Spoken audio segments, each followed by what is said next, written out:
Today is Jupiter's Day, and you're listening to Selene's Gateway Weekly Forecast. I'm your host, Devon Malone, and I'm joined once again by my friend Eliza. We'll be contextualizing the astrology for Friday, April 24th. Actually, Thursday, April 23rd, up until Thursday, April 30th. Welcome back for another forecast, Eliza. Thanks, Devon. This week, I saw some tensions bubbling up, definitely some confusion about order and structure in people's personal lives, oddly enough, or at least for now.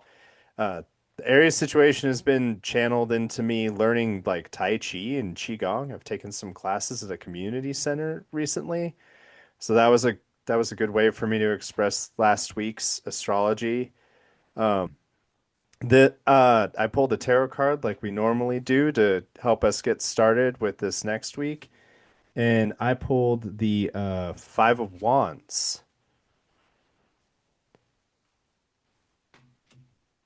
And the Five of Wands, some of the key words for it are competition, conflict, ambition, challenges, aspiring, growth through struggle. I like to remind myself that the Five of Wands can represent a healthy expression of conflict, the type of conflict that can be necessary to push for change or exceeding expectations and limitations. I like to contrast it with the Five of Swords, where we can see an unhealthy or overextension of power. A winning at all costs mentality is kind of what the Five of Swords brings out. But in the Five of Wands, it's the type of competition that sees yourself as the opponent and training that goes into it for being ready for when your number gets called. What card did you happen to draw, Eliza? I also drew a five, except I drew the Five of Pentacles, which is the decan corresponding to where the sun is right now in Taurus 1. So the fives, like you said, the fives can represent challenge and change and kind of having to shift out of a comfortable state toward something new and different. And so that can be a little bit challenging because change can be challenging.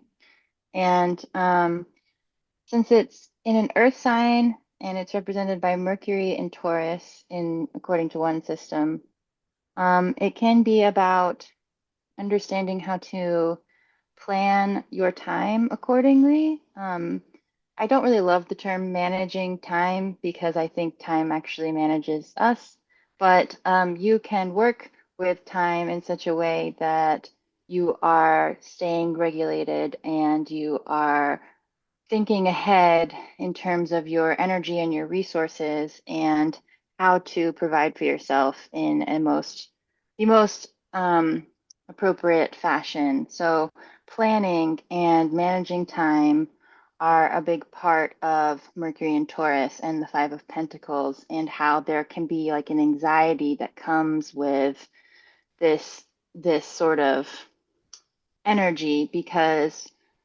because it is this like sort of challenge of change, and how am I going to manage myself in the material realm, and how am I going to plan things out, and how are things actually going to go?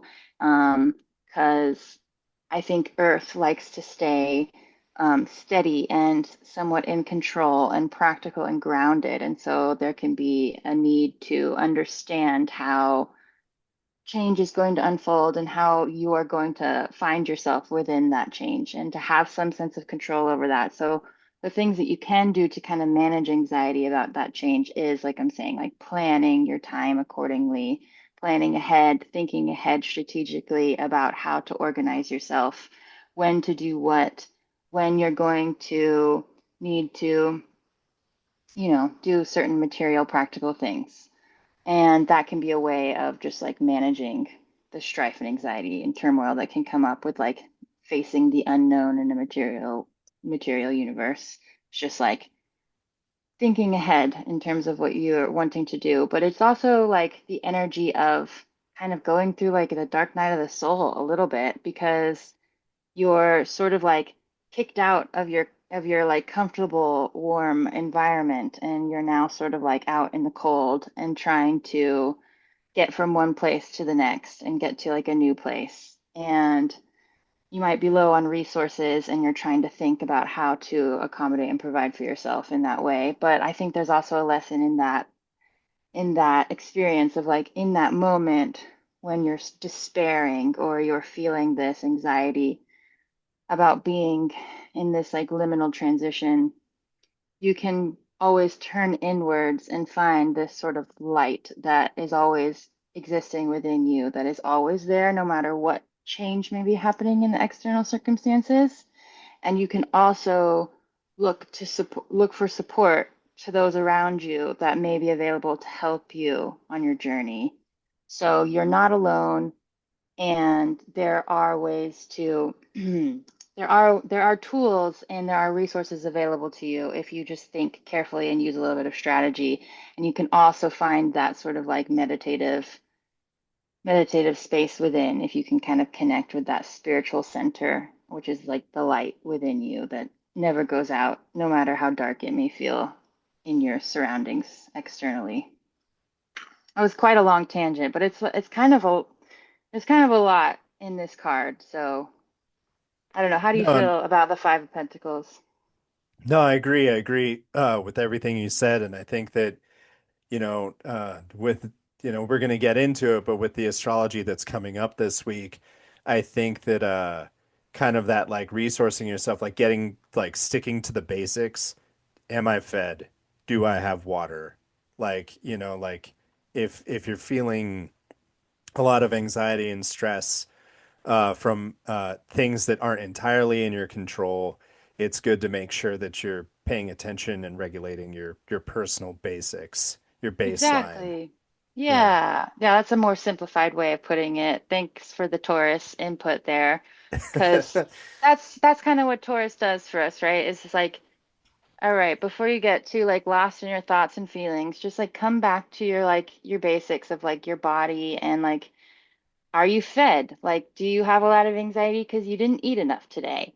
Are you stressing about like what's going to happen in the week to come? Well, maybe like take a few deep breaths and have a snack and sort of make sure that your like basic needs are met and take it step by step with just a general framework for like how you'd maybe like things to go. Yeah. And Mercury in Taurus helps us like plan how to seed the crops, like innovate new ways of planning for the future that are practical and structural. Like, I don't know, go buy a bag of rice, like bag of rice isn't going to go bad, so might as well have one on hand, that type of stuff. Yeah, it reminds me of like you're feeding yourself and you're like you're currently eating, but you're also thinking about what you're going to be eating next. Yeah. At the same time. Like you're helping and supporting yourself in the moment at the same time as kind of like thinking about how you're going to help yourself next. And I just think food is just a really, really good basic example of like a lot of what comes up here in this sign and especially in this decade. It's just like planning your food while you're also like eating, or you've just eaten and you're already kind of thinking ahead, just to make sure that you're like maintaining some sort of like baseline of stability. Yeah. Yeah, exactly. Whereas like um yeah, like one of the things that I try to remind myself and my friends about to do is to go to the grocery store with a full stomach, because Right, exactly. don't go to the grocery store on an empty stomach. It's a lot harder to figure out what you want, what you need. Like your Exactly. brain is just looking at everything being like, I need food in me. And so, Right. And yeah. so the Five of Wands, that there's a square there, and it's interesting because, well, we'll get into it, but the moon does go into Leo and it'll make that square to the sun from these two decans. So, and we kind of start off the point where we're starting off from, it kind of starts off with those energies. So that's pretty interesting parallel there. Yeah, yeah, absolutely. And and the Five of Wands may be addressing conflict that's coming up in your personal life, or maybe it's going to be talking about things that are outside of your control happening in the greater world around us. Yeah, maybe don't like argue with your loved ones about what to eat. just like find a compromise somehow. Yeah, yeah. It's not always just choose your battles. It's like remember like who your allies are. That's a big part of the Five of Wands energy to me, is that it's less they're fighting with wands. Like that's my favorite thing to point out about the Five of Wands is like they're using non-lethal weapons to fight each other with, whereas like the Five of Swords, they're using actual swords. And so I like to just bring that part of that card out that like it's important to know who your actual enemies are and uh Yeah. and to manage your expectations of conflict based on that. Like which arguments are worth winning. Well, yeah, because sometimes we're just comparing apples to oranges or whatever. And it's like, why are you fighting over apples and oranges? Those are just different things. Like you're both bringing different things to the table. Like just find a way to make a fruit salad and enjoy both of the apples and the oranges together and appreciate each of them individually. Back to the wonderful Taurus food metaphors. Yeah, it's like I have to. Yeah. Exactly. So yeah, now I'm gonna go ahead and go through just the brush through of the major aspects, and we'll sit with a few of them, just a couple of them, because there are some pretty dramatic and also like long lasting like changes happening this week. And so I'll go through the quick thing, and then we'll talk about some of the things that are happening this week, and then we'll break it down day by day. So we start off with today. We have some big ships happening today where Venus is going to conjoin Uranus and then slide into Gemini later tonight. Also, the Moon reaches her second quarter phase for by squaring the Sun today. Friday, the moon gives us our first set of trines to the Aries stellium. And so we're going to see this more like harmonious aspect happening instead of all these squares we just went through this week. Saturday, Trines, trines from Leo to Aries. yep, trines from Okay. Leo to Aries, yep. And then Saturday is when we actually have Uranus leaving Taurus, and it's ending its cycle that began on May 15th in 2018. Uh, Sunday, we have Venus sextiling Neptune and Mercury squaring Jupiter. On Monday, the moon is carrying a sextile with Jupiter till it leaves Virgo, and that's the only thing really happening on that day. But it's a really intense transition point that we'll talk about. And Tuesday's big because Venus trines Pluto, but the moon starts its opposition with the Aries stellium and starts aspecting all the outers in their new signs. It's a really big day, and we'll be looking at that Libra moon week after like month after month making these aspects.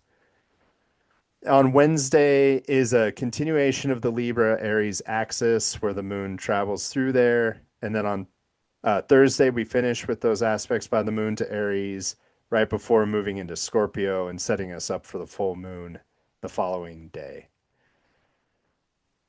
So I'd like to hear what you think about the Venus Uranus shift from Taurus to Gemini that's like starting tonight and also like continuing through Saturday.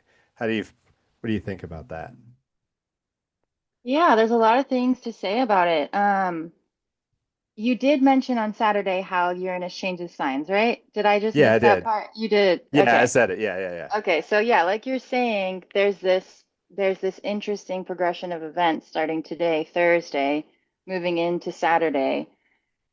And there is really so much to say about it. So trying to keep it like as short as possible, without opening like a whole can of worms here. It is Venus's last aspect to Uranus in Taurus that we will get. Uranus has been in Taurus for the last 8 years, and like you said, it moves signs on Saturday. And so Venus here at the very end of Taurus, conjoining Uranus is sort of it's dramatic in a sense. because it's like Venus and Uranus kind of hold this connection together as they are moving into this new sign of Gemini.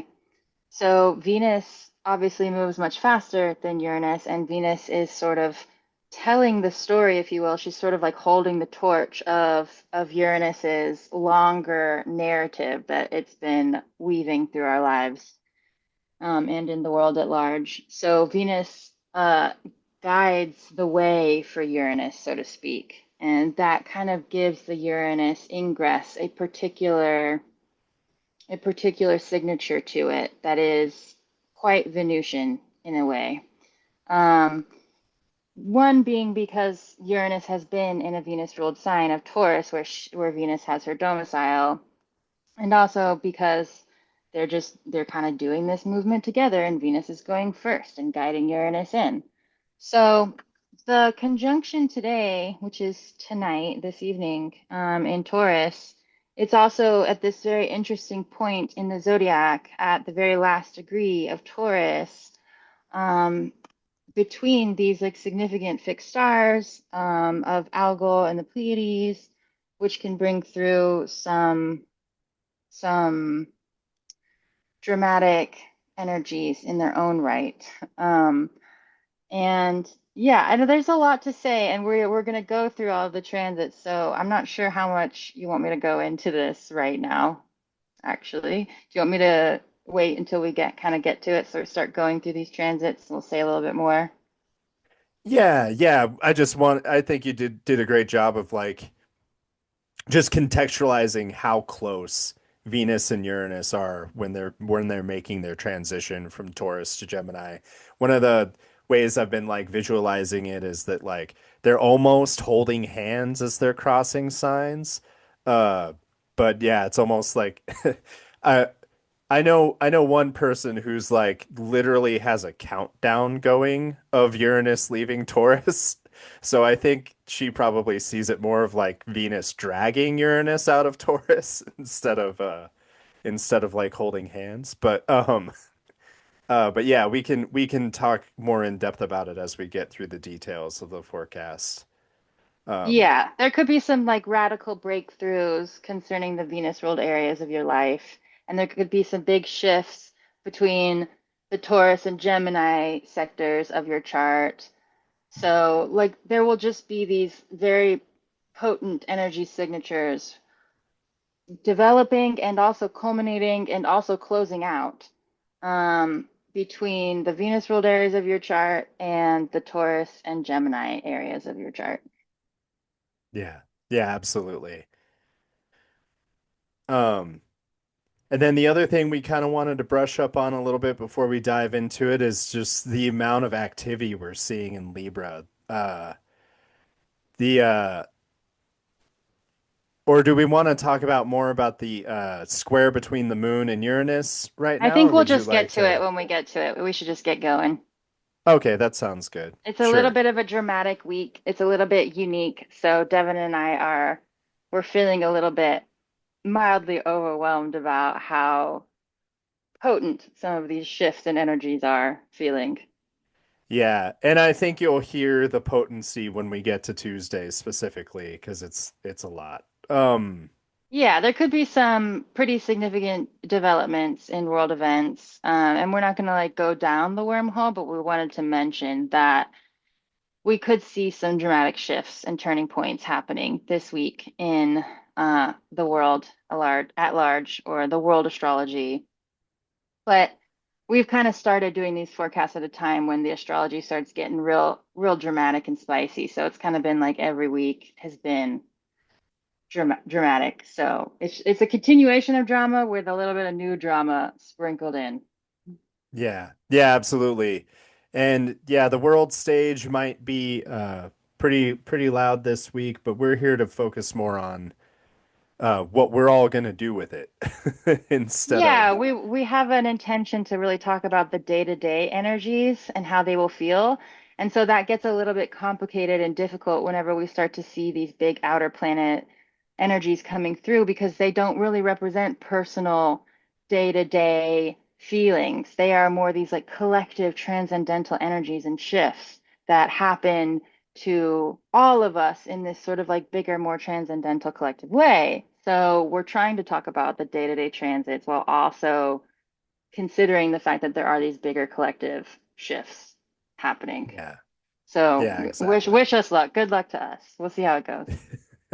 I'm feeling good. We'll accept this challenge that the Five of Wands has brought us, and we'll cleverly make our way through it with the Five of Pentacles. Um, Mercury so yeah, bless us. want to go ahead and start us off with Thursday's transits. Yeah, so we are still in the middle of this nice moon benefic enclosure where the moon's been moving from Jupiter and Cancer to Venus at the very end of Taurus. So the moon does make the sextile to Venus and Taurus at 1:52 p.m. This is Central Time. Then the moon sextiles Uranus at the very end of Taurus at 2:28 p.m. Then the moon from Cancer moves into Leo at 2:40 p.m. Shortly after, the moon will trine Neptune in Aries at 7:56 p.m. And then we get to the Venus conjunction to Uranus in Taurus at 29 degrees at 8:59 p.m. Then the moon squares the sun from Leo to Taurus at 9:31 p.m. and we enter the second quarter phase of the moon, otherwise known as the waxing half moon, at the same time around 9:32 p.m., corresponding with that square from the moon in Leo to the sun in Taurus. Lastly, the ingress from Venus in Taurus into Venus in Gemini happens at 11:05 p.m. this evening. Yeah, so we're right in the throes of a busy day with some important shifts and seeing that moon trine to the Aries planets like just getting popped off and yeah, It's it's not, gonna be it's that's more so tomorrow, but we start with that. Yeah, we start with the moon in Leo trining Neptune, but we get the rest of them tomorrow. yeah. Yep. And So really the yeah, big significant thing, like you were saying, is that Venus-Uranus conjunction today at the very end of Taurus. And then Venus moving into Gemini also puts her in a conjunction with the Pleiades star cluster, also known as the Seven Sisters, which is a whole thing in and of itself and can be quite significant in developments in like events in the world. So we'll see how that progresses. We're already within orb. Venus is already in orb to the Pleiades now, at 29 degrees Taurus. But the Venus conjunction to Uranus, yeah, maybe potentially some radical breakthroughs or some closing out of old cycles. Venus can really come in and show us, Venus shows us what we like by showing us sometimes what we don't like. And so it can be powerful for understanding the things that we need to let go of and the things that maybe we want to move toward to bring in more of in our life. And sometimes those shifts can happen in rather dramatic ways that are kind of sudden or shocking because that's Uranus's energy. Uranus is a little or very unpredictable. So, with Venus representing relationships too, there could be dramatic relationship shifts happening at this time. And perhaps Venus coming in, making this conjunction is going to kind of put like a seal on that in some way. Like whatever dramatic shifts have maybe happened are now kind of becoming more integrated. And maybe Venus can kind of like help bring some sort of like salve to that sort of like electrifying energy. And also the end of Taurus here is kind of like one of the more one of the more difficult parts of Taurus because it's about kind of cutting your losses, like knowing what you're going to be able to bring with you into the future and knowing what you just kind of have to like let go of and sort of like even if you've put a lot of work and investment into something, it might not be yielding the results you'd like. And so you have to sort of come to terms with that and understand what is working and what isn't, as well as having some sort of prevention or insurance plan for yourself in the future for any sort of like challenges or tragedies or, um, acts of God, if you will, like any sort of like Yeah. I think like what it's like sort of like weather insurance is a good way. Like flood insurance is like a good analogy, is like, well, maybe the flood hasn't happened yet, but you've seen what floods can do and what they've done in the past. And so maybe you're trying to plan ahead for like how to protect yourself from like a future flood. And maybe the flood has happened and now you have to like clear out all this old stuff and you have to say, okay, all of this has to go. It's all sort of spoiled now. And now I have to sort of like clear the way for something new while also planning ahead so that I prevent any of this from happening again in the future. Yeah. I Yeah, don't know. Does exactly. that make sense? Hopefully that makes sense. There's a lot to No, yeah. say here. Yeah, exactly. And but also like you can also take this Uranus Venus energy and like if you're a creative type, if you like to write or make art or something like that, I would definitely jot down any ideas you have over the next couple of days because Venus is our main significator for art and the things that we create. And so any sort of like divine inspiration that you get of like, oh, you know what, that's a really cool idea, or that book idea or that painting image like is really cool. Like I would take those seriously right now because conjunctions are like the new moon cycle of whatever planets are involved. And so this is the beginning of the Venus Uranus story that they're going to carry into Gemini. And it's their first real story together that we've all been able to witness for the most part, uh, unless you're over the age of 80. Um, uh, it's going to be the beginning of their story to tell together through their conjunctions when they meet in Gemini here forward. So definitely take any sort of artistic inspiration seriously, work on it. It could even be like an insight to a big project that takes a long time, but you're getting the burst of the information right now. And that's kind of the reflection of like Uranus takes a long time to get through signs, but through that process, it gives you like little bursts of insight over the course. And so I think that that's another way that you can like shape this transit into your experience or life. And it might also be a good time to like reach out and communicate with somebody if you feel inspired to. I would tamper the brakes a little bit on inspiring to talk to somebody that you may have conflict with. I'd hold back on that a little bit, just considering how strong the Aries sign is right now. But as far as like maybe reaching out to old friends or things like that, like I'd I'd reach out in that direction. Or accept spontaneous invitations that seem to arise out of seemingly nowhere. Like for Yeah. instance, this Venus-Uranus conjunction is an aspect exactly to my Venus, and I was spontaneously invited to go on a tour underground into a cave 200 feet below ground yesterday out of absolutely nowhere, and I had to like get ready in less than an hour and leave my house and drive across town to like go do a spontaneous cave tour, and it was amazing, and I'm really glad that I did it. But it was like entirely unplanned, and it came out of nowhere, and it was just really astrology good because it was like just Earth magic, like really awesome Earth magic, and I think it was Earth Day yesterday, Yes, it was. so. Yeah. It's a nice sort of spontaneous and a bit dramatic earth energy. I don't know, that could manifest in a lot of different ways in people's lives, but that was my experience with it. So sometimes spontaneity can be a really like awesome thing to follow through Yeah. with. Sometimes spontaneity is not so great. But that's just going to be different for everyone depending on your chart. Yeah, yeah, exactly. And you sent me pictures of that adventure and it looked awesome. I was It super was jealous. it was very astrology good in an actually good way. Yeah. Yeah. Yeah, not in the sarcastic way. Um Yeah.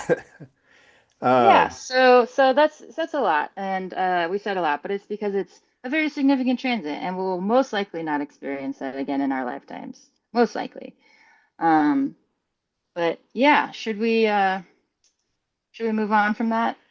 yeah, let's move into Friday. Okay, yeah, that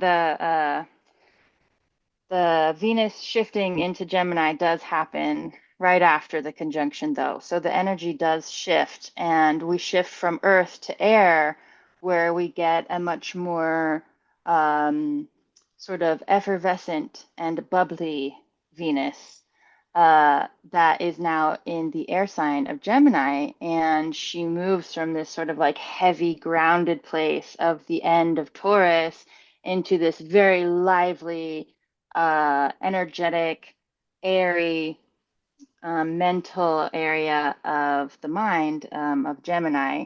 And it does also correspond with, like we were saying, the Pleiades star cluster. So there could be some sort of mystical or magical developments. Hopefully, nothing too tragic, too dramatically tragic happening in the world events, but that's also potential for this, but it can also just be very inspiring and energizing and effervescent and uplifting in such a way that you get a lot of creative ideas coming through, and you're feeling like you want to connect with people, and you're feeling like you want to chat, and maybe you want to write, and maybe you want to journal. Um, but yeah, it's a significant shift. And then Yeah. Friday, basically at like midnight at 12:12 a.m., the moon in Leo makes this opposition to Pluto. Then the moon in Leo trines Saturn in Aries at 5:19 a.m. Then Venus will conjoin the Pleiades at 6:07 a.m. Friday morning. The moon will then trine Mars in Aries at 10:49 a.m. The moon then trines Mercury at 5:20 p.m. And then the moon goes void of course in Leo at 5:20 p.m. all the way through until Saturday evening the next day until 8:04 p.m. And that is nearly 27 hours of the moon not aspecting anything after its aspect to Mercury in Aries. Yeah, so this Friday we definitely see that fullness of these trine aspects to Aries instead of the squares that we just went through last week, sextiles and squares.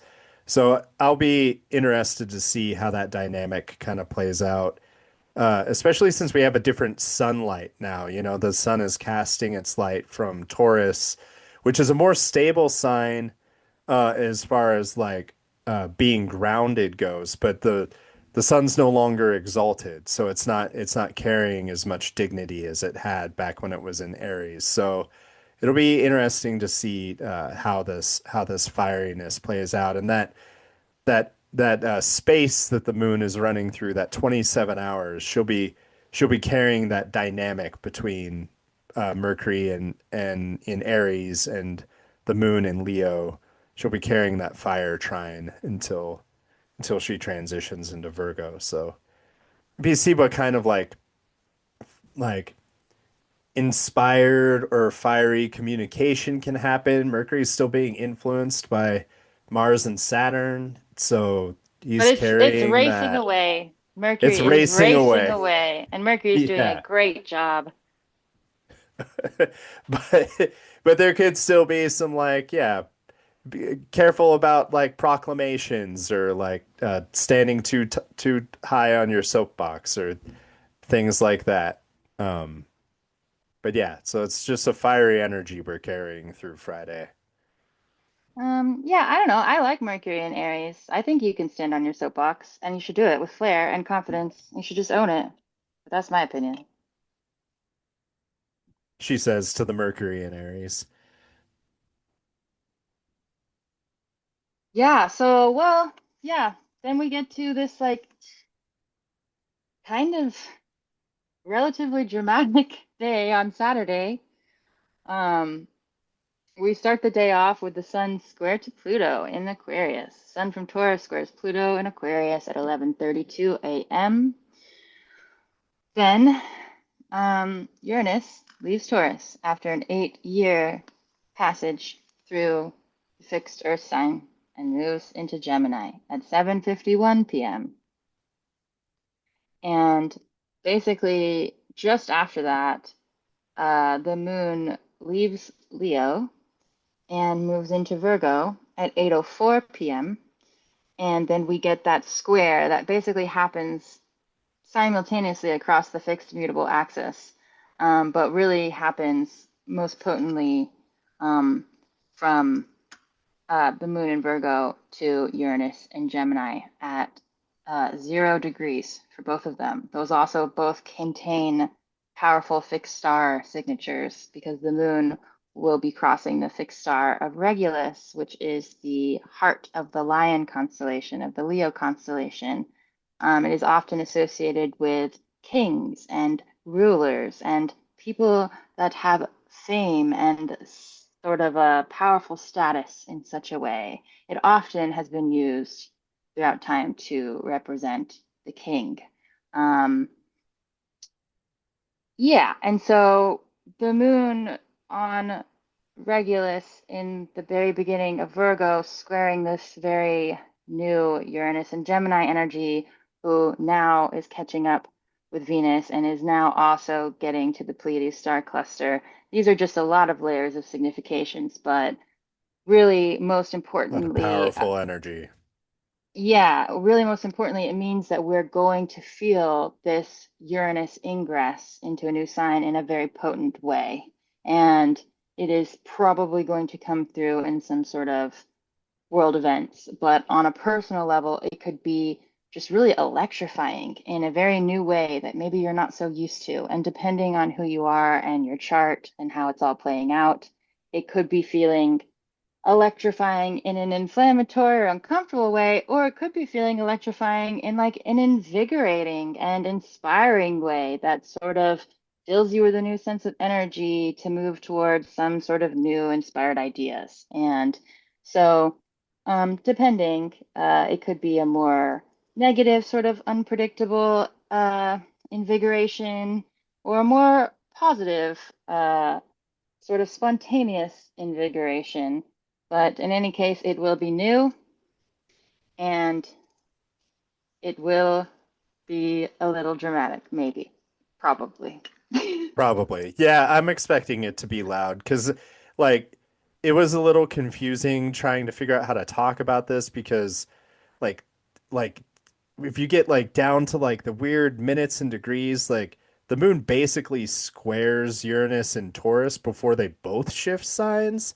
And so it's like this weird dramatic shift that they're both experiencing.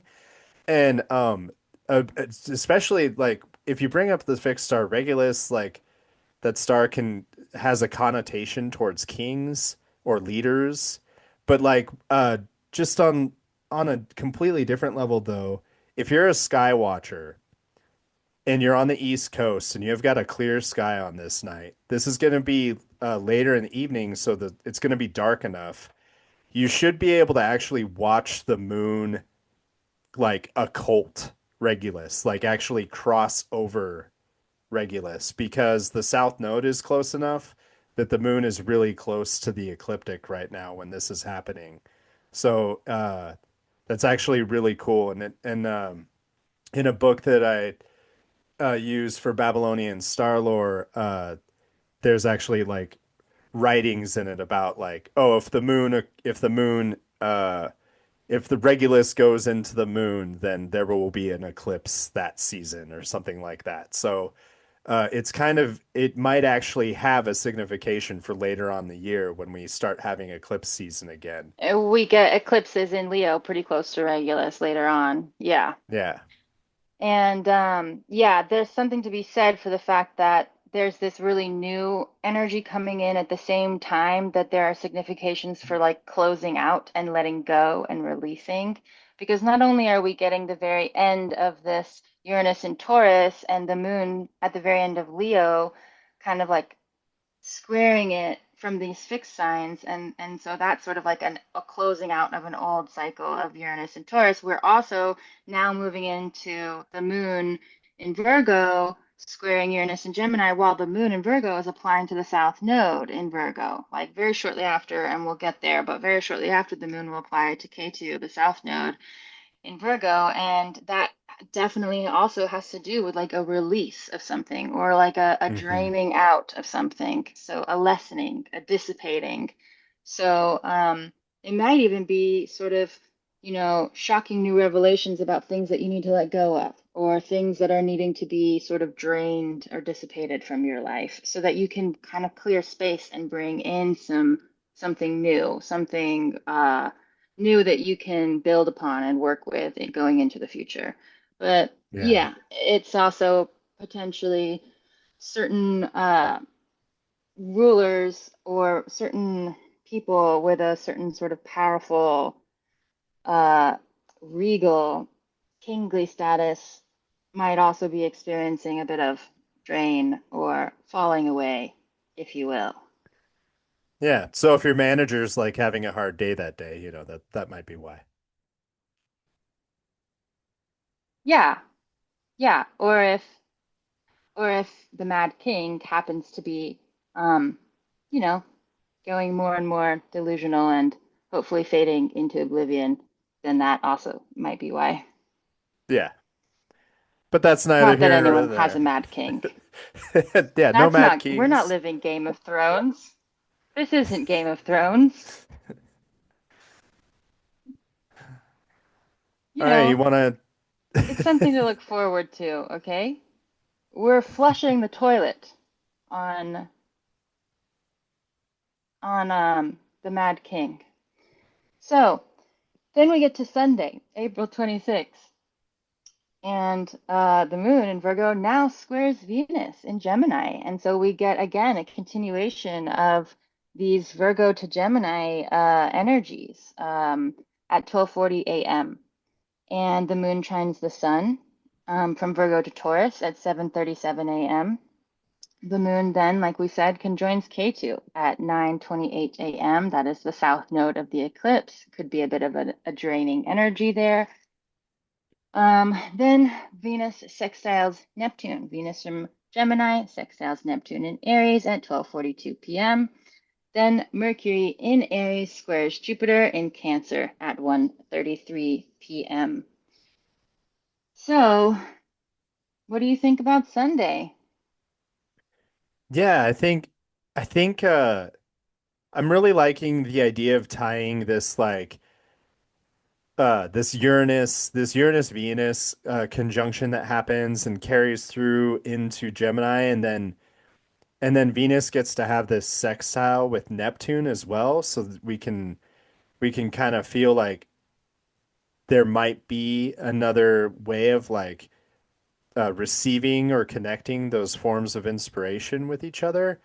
Yeah, Uh, and also, I'm happy to see the Mercury square Jupiter because even though squares can be contentious, like I kind of feel like this could be more like Jupiter giving uh, Mercury a beneficial platform to announce totally. something, you Yeah, know? totally. Yeah. Jupiter is in the inferior position here is what we call it. Mercury is in the superior position. So Jupiter is sort of also aiding Mercury in a way and supporting Mercury. So yeah, I mean squares to Jupiter are usually supportive, really. Even if they Yeah. are challenging the way they feel, they usually are trying to contribute towards like growth of something positive somehow. It's just that, sometimes growth and expansion can be uncomfortable. But yeah, I mean, Mercury square to Jupiter, we kind of like that. We're really okay with that.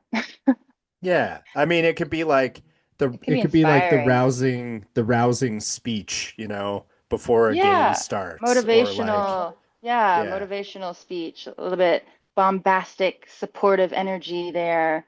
Very energizing, very creative, very inspirational. Especially considering the fact that the Venus Neptune sextile is happening at the same time. So we're really getting some sort of like imaginative, dreamy, inspirational, motivational energy coming through on Sunday, and it can kind of like, again, sorry to use the word invigorating so much, but it does kind of feel like this week has something going on there with invigoration. Um, there could be something just like invigorating and inspiring and creative and maybe a little bit dreamy that's sort of coming into fruition here. Seems like it would be also a good day for making art and creating and being social and you know, channeling messages that are guiding you in a certain direction in your life and listening to those little whispers of inspiration, following the magic, allowing yourself to be a little whimsical because why not? Yeah, I definitely think inviting whimsy is part of the recipe for Sunday for sure. And Yeah, like allowing big dreams to take shape. Like it's yeah, one of the things that I like to tell people is that it's okay to dream as big as you want to because you only limit yourself by limiting your dreams. So if yeah, you have a big dream, if you fall short of it, you're still aiming for a higher yeah, place than you are. absolutely. Yeah, totally. Yeah, follow the magic. Uh, follow the magic. Embrace the whimsy. Yeah, embrace the whimsy. Then we move into Monday. What do you think? Yeah, Monday, April 27th, the moon sextiles Jupiter at 6:11 a.m. Then the moon goes void of course in Virgo at 6:11 a.m. until Tuesday, April 28th at 4:02 a.m. So that is quite a long passage for the moon without any other aspects except for to Jupiter. But the moon Yeah, has close already done to enough in Virgo. The moon in Virgo and the moon in Libra this week are doing the most. plenty. So the moon can Yeah. have a little bit of a break on Monday, but it could be a little bit of a you could be a little sleepy on Monday, especially if you have to work on Monday.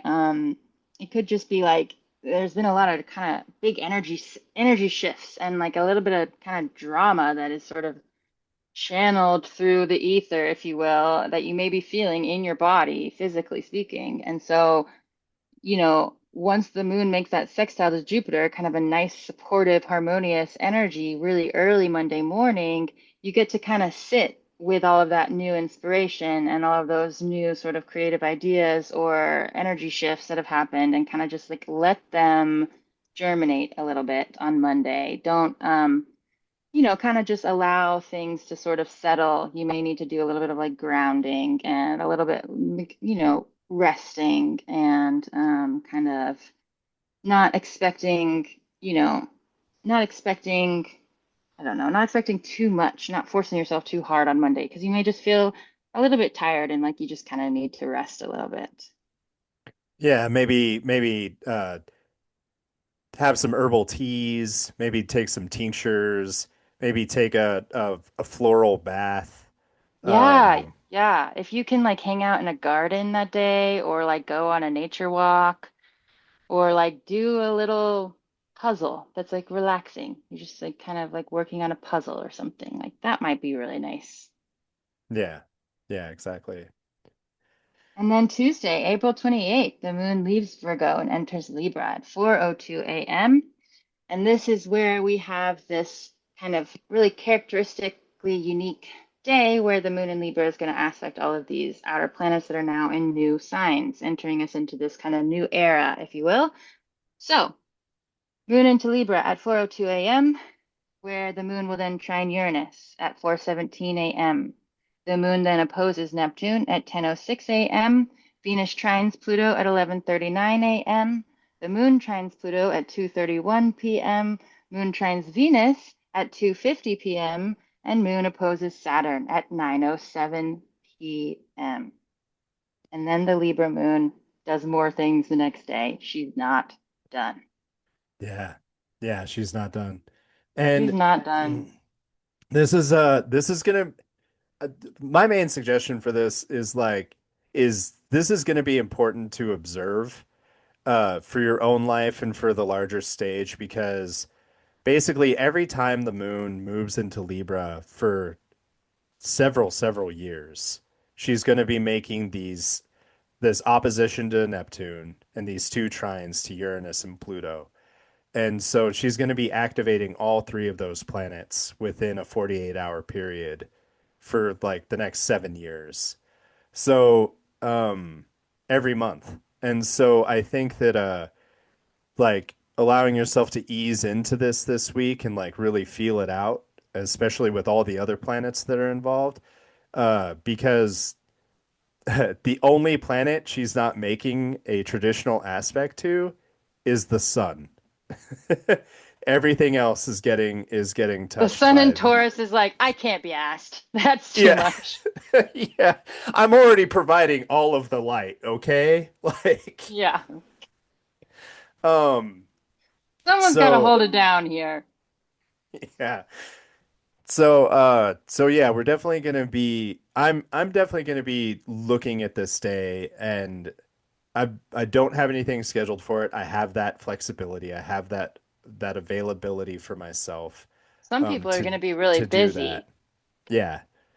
Some people are going to be really busy. Who knows? Maybe a bunch of stuff will fall on my plate that I had unexpectedly been given and I just have to do it, and that's going to be the case. But yeah, I am definitely encouraging a wait and see attitude towards this, just because there's I mean, so many. if you can. If you Some can, people, this is going to mean your schedule's just like popping off and it's already in motion, you know? These things are already in motion. So if you're feeling really busy, just do what you can to maintain the energy because it's going to be a lot. So, you're going to want to take some deep breaths. You're going to want to do some deep breathing. You're going to want to maybe do a little bit of yoga to balance yourself because the Libra moon wants to be balanced. There's going to be a lot of communication and connection, maybe social connections. So, you know, it could be good to just sort of pace your energy and I really encourage breath work for whenever we get into these like really airy transits. yeah. And this actually also like reinforces what we said about the day before with Monday, because if you had the availability in the space to like rest, take care of your body, Yeah, you'll be able to like walk into Tuesday with more foundational structure. yeah. Any Because this moments is of Libra. downtime, yeah. Yeah, and she wants to be balanced. Any moments of downtime are going to be really good to like lean into because pace is going to quicken before you know it. So whenever you're getting the downtime, like take the downtime. Yeah, absolutely. And some of these aspects are trines, and those are beneficial aspects. But we're exploring these energies because it's not like the trine to Mercury that you're used to. This is trine to Uranus instead, and this is though Pluto has been in Aquarius, and we've felt some of these trines from the moon, not with all of these energies connecting together as well. So there's a lot to transmute, and in the older Hellenistic texts, the moon is always the last one to filter the prisms of light that are being cast down to Earth through her body last into the world. And so this is like almost a lived experience of that, like in the actual sky, like as like being able to like see it with all these aspects instead of just like this like metaphysical, like philosophical edge. We're like literally seeing all these aspects coming through the moon. Well, and that being said, the moon is waxing gibbous, big, juicy, bright, about to go full. So she's really carrying a very potent charge that is very loud. And she does get to aspect her ruler, Venus, in the afternoon on Tuesday. So there's some really cool, like working together, harmonious air energy where Venus gets to be communicating with the moon in Libra, whatever these um, new experiences are that she's trying to bring about, or whatever these new inspirations are that she's trying to bring into. into the frame here. The whimsy, the whimsy kind of comes with a side of chaos and drama, but don't forget that there is still whimsy nonetheless, and beauty. So a little bit of a chaotic drama feeling, but with a side of whimsy and beauty. So we'll take it. Yeah. Yeah. Yeah, I Just really like that social just butterfly energy that Venus and Gemini brings to yeah, this she's day. buzzing. She's buzzing and she's bubbly and she's flitting about. I'm sorry, I'm having a hard time taking this seriously because it's just a lot. And it's like it's almost absurd how much it is this week. And just right now in general, the astrology. And absurd can be a good thing. Anyway, so she does go through that malefic enclosure, which is a bit of a bummer after her like little flit about, her little fluttering about with her aspect to Venus. She gets pulled down into some darker energy after this opposition to Saturn at 9:07 p.m. She then moves from Saturn to the next malefic Mars at 9:24 a.m. on Wednesday morning. So Tuesday night, don't let yourself get too bogged down by any sort of negative feelings that may arise. And also don't take any like majorly dramatic risks or just don't, just be a little bit extra careful and easy on yourself and gentle with yourself all through the night on Tuesday, because when the moon goes between the two malefics like this, it can just be kind of like a little bit of a depressing time, and you just have to remember that just because right now you're moving from one difficult thing to the next and you feel trapped, you're not actually trapped, and it's the moon. She moves fast, so she will get beyond them. But it's a good night to sort of just, I don't know, hunker down a little bit and kind of just like try to be calm and sleep if you can. If you can sleep through it, that would be great. If you have nightmares, that makes sense. And it could be a good thing because it could be, your unconscious purging, things that need to be let go of and taking out the trash, if you will. So don't get too discouraged by the shift in energy from this bubbly, lively Libra moon um, once she starts to go in between the malefics. It's between 9:07 p.m. Tuesday night and 9:24 a.m. when she will oppose Mars. Yeah. And Yeah, that's oh sorry. oh, it's Uh okay. Go ahead. Yeah. What do you think about the malefic enclosure there? yeah, I was just gonna say that like with how busy Tuesday feels, like I think that like as the evening comes on, because Saturn is in Aries and is considered fallen in Aries, I would say like when you're tired, be tired. Like don't try to push through it because sometimes when we're exhausted, we make bigger mistakes. Like most like sports injuries, the most severe sports injuries happen when people are pushing through something that they already know is like a little I, nagging.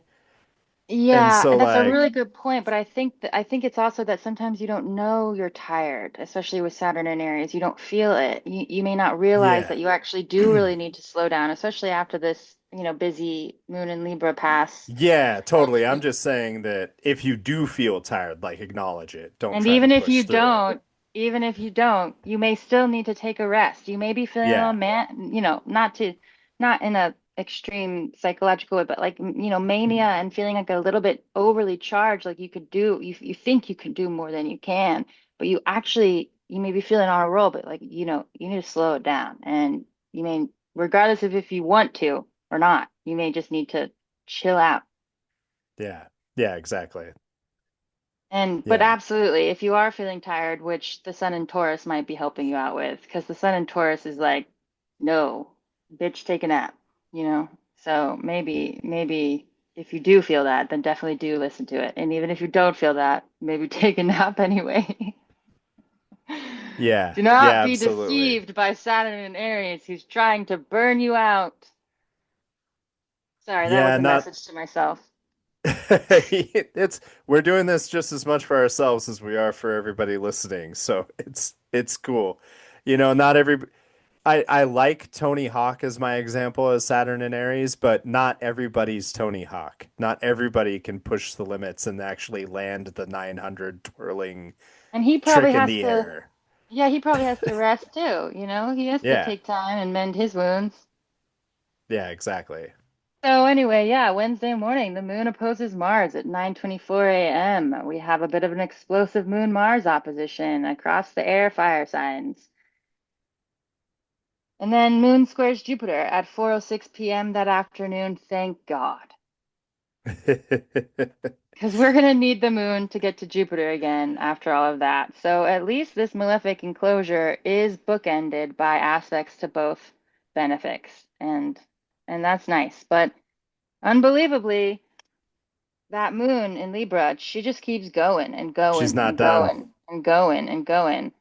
And Venus, the ruler of this moon in Libra, actually reaches the bendings of the nodes at 8:18 p.m. that night.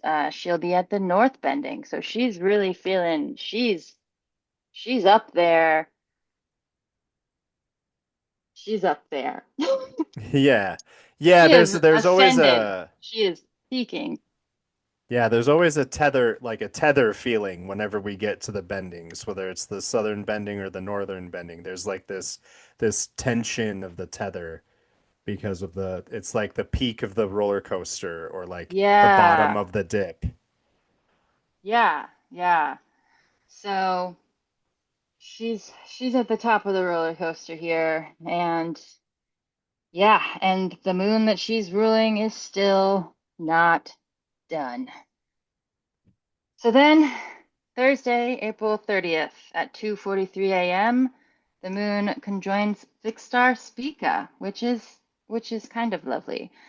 Then the moon opposes Mercury at 3:51 a.m., and finally, the moon in Libra gets to chill and goes void of course at 3:51 a.m. until 2:02 p.m. the next day, where she enters her fall of Scorpio and begins to form a full moon, and the drama reaches a crescendo.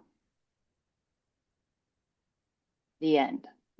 The end. Yeah. No, So we you were can going to you talk can about the full moon more next week, but this is all extra dramatic because it is the full moon, culminating and growing in light and energy. And while she's in this waxing gibbous phase, she's just having all of these aspects in that sign right before the full moon. And so it's a little explosive, I'm not gonna lie.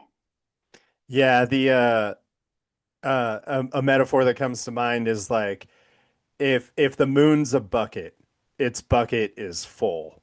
It has been collecting light and water from all of these planets through this waxing gibbous phase leading up to this full moon. And yeah, she's sloshing. She's sloshing about going Yeah, into and this with full moon. Uranus, like with Uranus, like there could be, some electricity involved. So like you want to be careful with that bucket of water and not, To no bring the toasters in the whimsy, bathtub. to bring the whimsy into it a little bit, it kind of reminds me of the Sorcerer's Apprentice scene in Fantasia when the Yeah. apprentice loses control of the magic. Um, it Yeah, you feels a mean bit like like As that. in Mickey Mouse, you mean? Yes. Yeah. Yes. When Mickey loses control, he thinks he's like, he's Hot shit. yeah, he's like figuring out how to use magic to like do his chores and clean, and then the magic kind of takes over. And then what happens? It's like it spills everywhere and Floods the room and like he's trying to bail out. Everything starts floating away and then he gets caught wet-handed by his wizard coming in and being like, "What is going on?" yeah. Yeah. Yeah. And then we shift after that. into this very goth feeling full moon in Scorpio, where the moon gets to have a full moon in Scorpio free of Uranus and Taurus for the first time in 8 years. And so, I mean, in some ways, perhaps perhaps that's Scorpio getting to be like even more Scorpio than it has gotten to be in like 8 years, because every time it has to contend with this opposition from Uranus and Taurus, kind of doing like a totally different thing. So we're gonna really get some sort of like archetypal Scorpio energy, and with it being the moon, um, the moon is in fall in Scorpio, but it is it is also in aspect with Jupiter in Cancer, and so that's kind of like a helpful aspect there. But I don't know. There's just really a lot to say about that full moon in Scorpio, so we'll talk about that more next week before we get to it. But uh, it's going to be kind of dramatic, I think. Yeah. A And dramatic build up. yeah, as a Scorpio moon native and a Taurus sun native, especially towards the end of Taurus there, like I'm excited.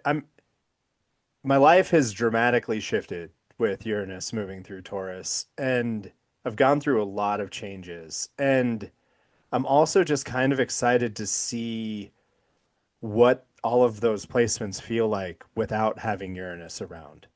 Just to see like what does that fixed energy axis like, how does it settle? How does it stabilize without having the radical energy of Uranus, like charging it all the time. Um, so I'm curious to see what this full moon feels like for sure, especially since I'm a Scorpio moon myself. Um, and a Scorpio full moon myself, basically.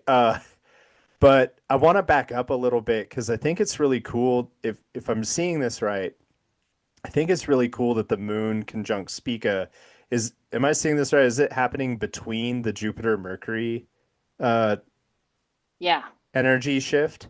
That's Hmm. pretty cool to me. I think that's a really cool moment of having the moon transmitting Spica's cleverness and genius into the world while being between Jupiter and Cancer and Mercury and Aries.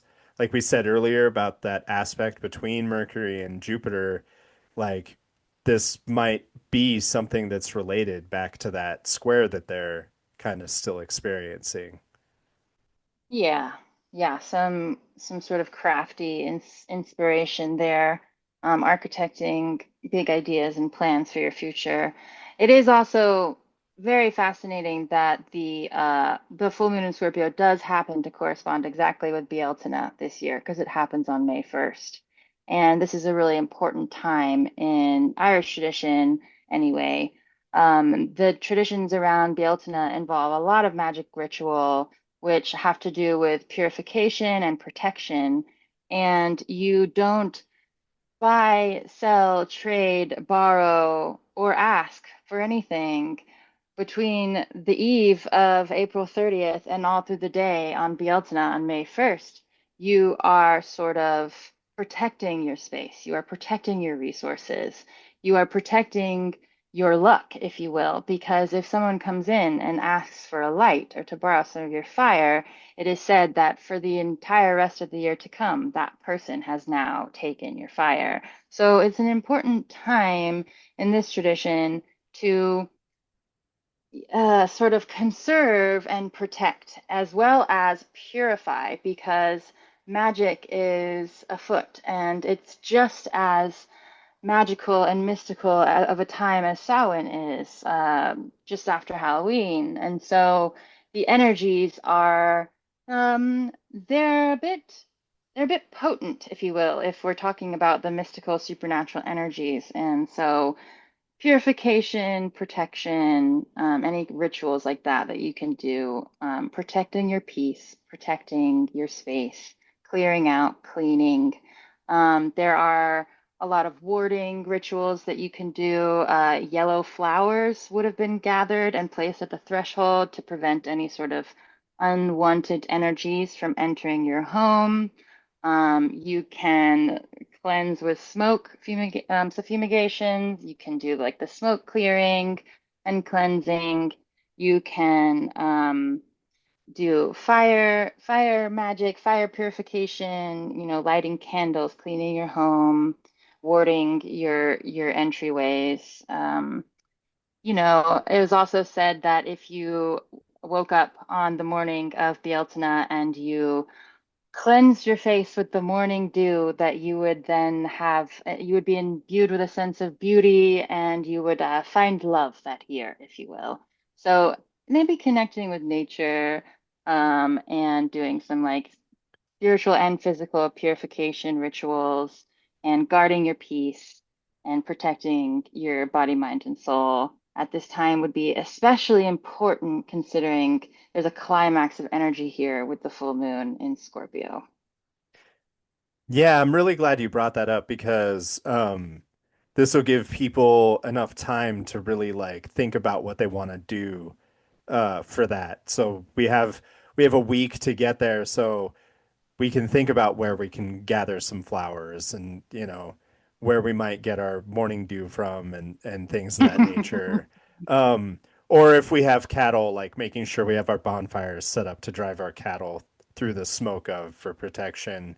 If I'm remembering, that's a traditional ceremony as well. Yeah, and it's not just for like spiritual woo purposes. Like the smoke clearing of the cattle would actually cleanse them of parasites and ticks and Hmm. unwanted insects and whatnot. So it has like Yeah, physical benefits as well as spiritual benefits and magical benefits. So, the metaphysical corresponds with the physical. So whatever physical cleaning you can do is going to help you spiritually. Whatever spiritually cleaning you can do is probably going to help you physically. And ideally, you want to do both. yeah, yeah, absolutely. Um, And then we'll talk about the full moon next week. Yeah, and I think that really covers what we want to talk about this week. I I really think we did a good job of handling the amount of shifts that we're going through.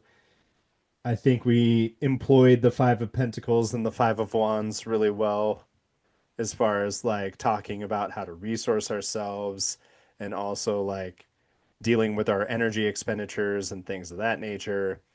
And yeah, and I can't wait to come back and talk some more about this full moon after we've seen some of these energies unfold so that we can feel a little Yeah. bit more prepared about what the climax might entail. Yeah. Plan your meals and remember to eat. Yep. Well, thanks for joining me again, Eliza, and I'll see you in just a little bit. Thanks, Devon.